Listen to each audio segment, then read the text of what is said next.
ಕ್ರಾಂತಿವೀರ ಸಂಗೊಳ್ಳಿ ರಾಯಣ್ಣ ಜನಪರ ವೇದಿಕೆ ಬೀದರ್ ವತಿಯಿಂದ ಇಂದು ಪುಣ್ಯಭೂಮಿ ನಂದಗಡ್ನಲ್ಲಿ ಕ್ರಾಂತಿವೀರ ಸಂಗೊಳ್ಳಿ ರಾಯಣ್ಣವರ 195ನೇಯ ಪುಣ್ಯಸ್ಮರ ಕಾರ್ಯಕ್ರಮ ಅಂಗವಾಗಿ ದೀಪ ಹಚ್ಚುವ ಕಾರ್ಯಕ್ರಮವನ್ನು ಹಮ್ಮಿಕೊಂಡಿದ್ದೇವೆ.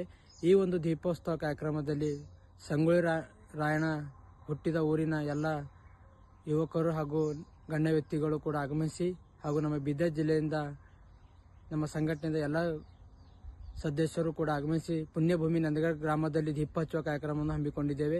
ಈ ದೀಪೋತ್ಸವ ಕಾರ್ಯಕ್ರಮ ಹಚ್ಚುವುದೇನೆಂದರೆ ರಾಯಣ್ಣವರ ಪ್ರತಿಯೊಬ್ಬ ಒಂದು ಮನೆಯಲ್ಲಿ ರಾಯಣ್ಣ ದೀಪ ಹಚ್ಚಬೇಕು, ರಾಯಣ್ಣ ಒಂದು ದೀಪ ಬೆಳಗಬೇಕೆಂದು ನಮ್ಮೆಲ್ಲರ ಆಸೆ. ಆ ಆಸೆಯ ಮೂಲಕ ಇವತ್ತು ದೀಪ ಹಚ್ಚುವ ಕಾರ್ಯಕ್ರಮವನ್ನು ಹಮ್ಮಿಕೊಂಡಿದ್ದೇವೆ. ಹುಟ್ಟಿದರೆ ಸಂಗೊಳ್ಳಿ ರಾಯಣ್ಣನಂತ ಮಗ ಹುಟ್ಟಬೇಕೆಂದು ಇಲ್ಲಿ ಬಂದು ಎಲ್ಲರೂ ತೊಟ್ಟಲು ಹಾಗೂ ತೆಂಗಿನಕಾಯಿ ಕಟ್ಟುತ್ತಾರೆ. ಆ ಹರಿಕೆಯೂ ಕೂಡ ರಾಯಣ್ಣವರು ಈಡಿಸ್ತಾರೆ. ತಾವೆಲ್ಲರೂ ಬಂದು ಒಂದು ಪುಣ್ಯಭೂಮಿಯಲ್ಲಿ ಬಂದು ಒಂದು ರಾಯಣ್ಣವರ ಆಶೀರ್ವಾದ ಪಡೆದುಕೊಳ್ಳಬೇಕೆಂದು ವಿನಂತಿ. ಹಾಗೂ ಅದೇ ರೀತಿಯಾಗಿ ಇಲ್ಲಿ ಸಂಗೊಳ್ಳಿ ರಾಯಣ್ಣ ಊರಲ್ಲಿ ಸಂಗೊಳ್ಳಿ ರಾಯಣ್ಣ ಪಾರ್ಕ್ ಕೂಡ ಮಾಡಿದ್ದಾರೆ. ಅದು ಇಷ್ಟು ಸುಂದರವಾಗಿ ಮಾಡಿದ್ದಾರೆ ಅಂದರೆ ಒಂದು ನೋಡೋಕ್ಕೆ ಕಣ್ಣು ಸಾಲಲ್ಲ, ಅಷ್ಟು ಸುಂದರವಾಗಿ ಮಾಡಿದ್ದಾರೆ. ಹಾಗೂ ನಂದಗಡಲ್ಲಿ ಕೂಡ ಮ್ಯೂಸಿಯಂ ಮಾಡಿದ್ದಾರೆ. ಎಲ್ಲರೂ ಬಂದು ಆ ಮ್ಯೂಸಿಯಂ ಕೂಡಬೇಕು.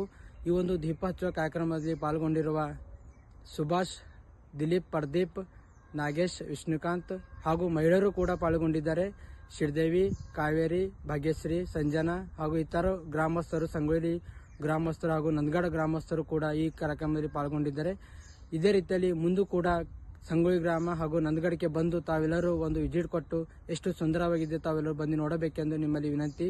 ಹಾಗೂ ಎಲ್ಲ ಶಾಲೆ ಕಾಲೇಜುಗಳು ಕೂಡ ಒಂದು ಟೂರಿಸ್ಟ್ ಪ್ಲೇಸ್ ಇದೆ, ಆ ನಂದಗಡ ಭೂಮಿಗೆ ವಿಸಿಟ್ ಕೊಡಬೇಕೆಂದು ನಿಮ್ಮಲ್ಲಿ ಕಳಕಳಿ ವಿನಂತಿ. ಇಂತಿ ನಿಮ್ಮ ಪ್ರೀತಿಯ ಕ್ರಾಂತಿವೀರ ಸಂಗೊಳ್ಳಿ ರಾಯಣ್ಣ ಜನಪರ ವೇದಿಕೆ ಜಿಲ್ಲಾಧ್ಯಕ್ಷ ರಾಮರಾಯಣ್ಣ ವಡಗೈ.